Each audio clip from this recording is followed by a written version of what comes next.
बिहार की राजनीति में इन दिनों जातिगत जनगणना और राहुल गांधी के ताजा बयान को लेकर काफी ज्यादा चर्चा हो रही है। और चर्चा क्यों ना हो, क्योंकि राहुल गांधी जो अब तक जातिगत जनगणना के सबसे बड़े समर्थक माने जाते थे, उन्होंने बिहार में हुई जातिगत गणना को फर्जी करार दिया है।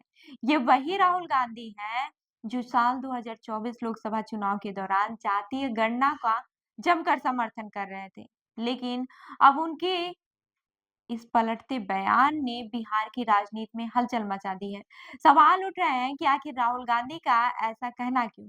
क्या ये सिर्फ एक बयान है या फिर इसके पीछे कोई बड़ी राजनीतिक रणनीति छुपी हुई है? वहीं साल 2023 में जब बिहार में जातीय जनगणना का काम शुरू हुआ था, तब राहुल गांधी इसे जमकर सपोर्ट कर रहे थे। उनका कहना था कि ये देश का एक्सरे है, जिससे पता चलेगा कि देश में कितने दलित, आदिवासी और गरीब हैं। राहुल गांधी तब खुलकर बोलते थे कि बीजेपी इस गणना को रोकने की कोशिश कर रही है, क्योंकि वो नहीं चाहती कि सच्चाई सामने आए। तब उन्होंने कहा था कि मैंने नीतीश कुमार को साफ कह दिया था कि आपको बिहार में जातिगत जनगणना करनी पड़ेगी। ये काम तेजस्वी यादव की वजह से हो रहा है। उस समय राहुल गांधी ने इस बात को भी जोड़ा था कि कांग्रेस का दबाव ही इस ऐतिहासिक कदम की वजह बना। अब सवाल ये है कि राहुल गांधी ने अपने रुख में अचानक से बदलाव क्यों किया?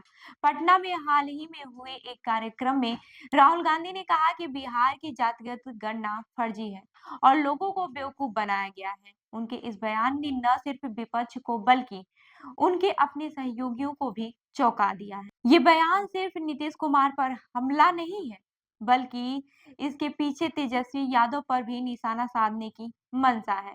राहुल गांधी का ये कहना कि कांग्रेस खुद जातीय जनगणना करवाएगी, कहीं न कहीं ये संकेत देता है कि वो तेजस्वी यादव और आरजेडी से जातिगत जनगणना का श्रेय छीनना चाहते हैं। वहीं राहुल गांधी का बयान ऐसे वक्त में आया है जब बिहार में विधानसभा चुनाव करीब है और इंडिया ब्लॉक के भीतर नेतृत्व को लेकर खींचातान चल रही है। हाल ही में लालू यादव ने ममता बनर्जी को इंडिया ब्लॉक का नेता बनाने की वकालत की थी। क्या राहुल गांधी इस बयान के जरिए लालू यादव को संकेत दे रहे हैं कि कांग्रेस को हल्के में लेना उन्हें भारी पड़ सकता है? वहीं राहुल गांधी भले ही पटना में लालू यादव के परिवार से हंसते-हंसते मिलते दिखे हों, लेकिन उनके इस बयान में साफ झलकता है कि कांग्रेस अब क्षेत्रीय दलों के साथ गठबंधन में खुद को दबाव में नहीं रखना चाहती है।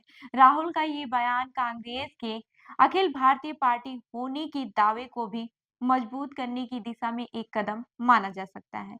वहीं दिल्ली चुनाव में इंडिया ब्लॉक के सहयोगी दलों के बीच दरार साफ नजर आ रही है। कांग्रेस ने आम आदमी पार्टी के खिलाफ अकेले चुनाव लड़ने का ऐलान किया है। वहीं अरविंद केजरीवाल को टीएमसी और समाजवादी पार्टी का समर्थन मिल चुका है। तो अब सवाल ये है कि क्या बिहार में भी ऐसा ही कुछ देखने को मिलेगा?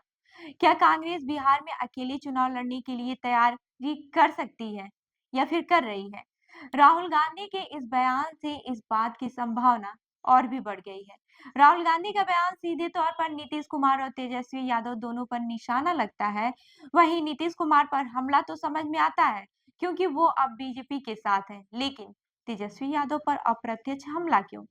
क्या कांग्रेस को लगता है कि तेजस्वी यादव का कद बिहार में कांग्रेस से बड़ा हो गया है? वहीं इस पर कुछ राजनीतिक विशेषज्ञों का मानना है कि दिल्ली चुनाव के बाद से इंडिया ब्लॉक में दरारें और भी बढ़ सकती हैं। राहुल गांधी का ताजा बयान इस बात की ओर इशारा करता है कि कांग्रेस बिहार में अकेले चुनाव लड़ने का मन बना रही है। अगर कांग्रेस ऐसा करती है तो इससे न सिर्फ आरजेडी को नुकसान होगा, बल्कि बीजेपी और नीतीश कुमार को भी इसका फायदा मिल सकता है। वैसे भी राहुल गांधी का ये बयान सोची समझी रणनीति भी हो सकती है और एक बड़ी राजनीतिक गलती भी। अगर कांग्रेस बिहार में अकेली चुनाव लड़ती है तो उसे जमीन पर संघर्ष करना होगा, क्योंकि अभी वहां राजनीति पर आरजेडी और बीजेपी का दबदबा है।